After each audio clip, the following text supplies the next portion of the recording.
दोस्तों, स्वागत है आपका हमारे यूट्यूब चैनल पे। आज हम पॉलिटी का बहुत ही इंपॉर्टेंट टॉपिक लेकर आए। इसमें हम आज सीएजी के बारे में पढ़ने वाले हैं। इसमें पूछता है कि सीएजी कौन से आर्टिकल में है, सीएजी का काम क्या होता है, सीएजी की नियुक्ति कौन करता है। ये क्वेश्चन आपने देखे होंगे, अक्सर पूछे जाते हैं। तो चलो स्टार्ट करते हैं।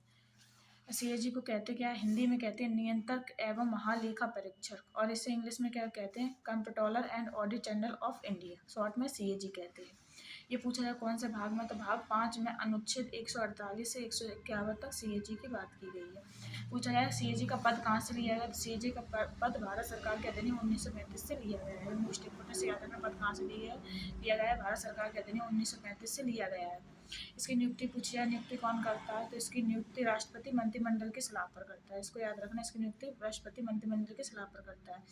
इसमें पूछी जाए इसका ये कौन सा अधिकारी है, तो 148 के तहत केंद्र व राज्य दोनों स्तरों पर देश की संपूर्ण वित्तीय प्रणाली को नियंत्रण एवं लेखावत करने वाला पदाधिकारी होता है। कौन होता है?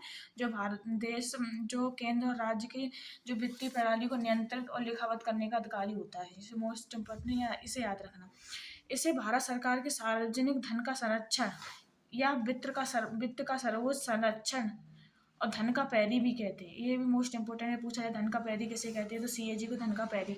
दोस्तों इसे याद रखना कि धन का पैरी किसे कहते हैं? सीएजी को धन का पैरी कहते हैं।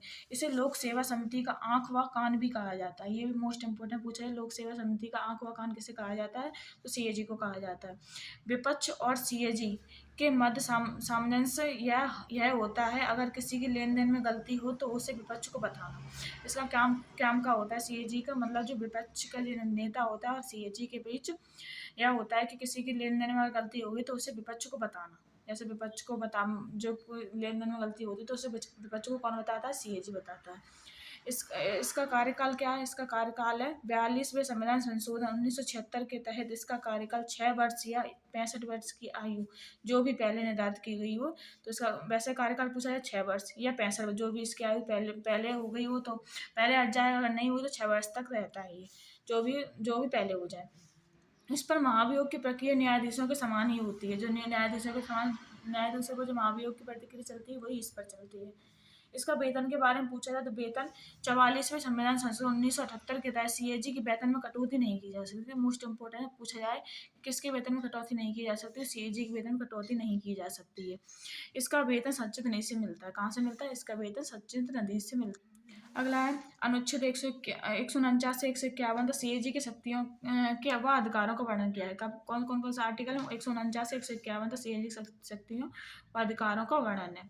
अनुच्छेद 150 के तहत संघ व राज्यों के लेखाओं का प्रारूप सीएजी की सलाह से राष्ट्रपति तय करता है। किसकी सलाह पर करता है राष्ट्रपति? सीएजी की सलाह पर राष्ट्रपति तय करता है।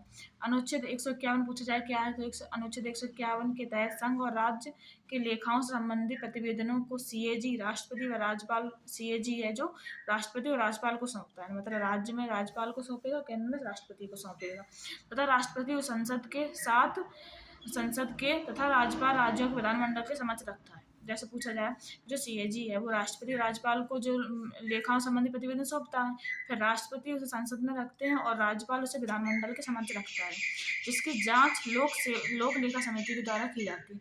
इससे मोस्ट इंपोर्टेंट है, ऐसे पूछा है कि सीएजी जो रिपोर्ट तैयार करता है उसकी जांच कौन करता है, तो सीएजी की रिपोर्ट की जांच लोक लेखा समिति द्वारा की जाती है। मोस्ट इंपोर्टेंट से याद रखना। सीएजी संघ, राज्य व केंद्र शासित प्रदेश खर्चों की जांच व रिपोर्ट तैयार करता है। ये मोस्ट इंपोर्टेंट पूछा जाए कि संघ, राज्य व केंद्र शासित प्रदेश खर्चों की जांच कौन करता है, तो सीएजी करता है। और पूछा जाए खर्चों के जो रिपोर्ट प्रस्तुत किन्हें करता है, तो प्रस्तुत राष्ट्रपति को करता है। यह सेवा निवृत्त के बाद किसी भी सरकारी पद को धारण नहीं कर सकता। दोस्तों ये भी इंपॉर्टेंट है कि सीएजी जो रिटायर हो जाती है फिर वो कोई सरकारी पद धारण नहीं कर सकती।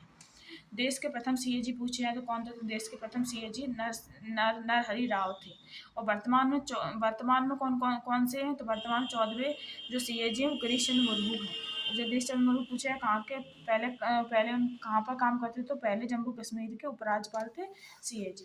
तो दोस्तों आई होप आपको वीडियो पसंद आए तो लाइक करें, सब्सक्राइब करें। Thank you.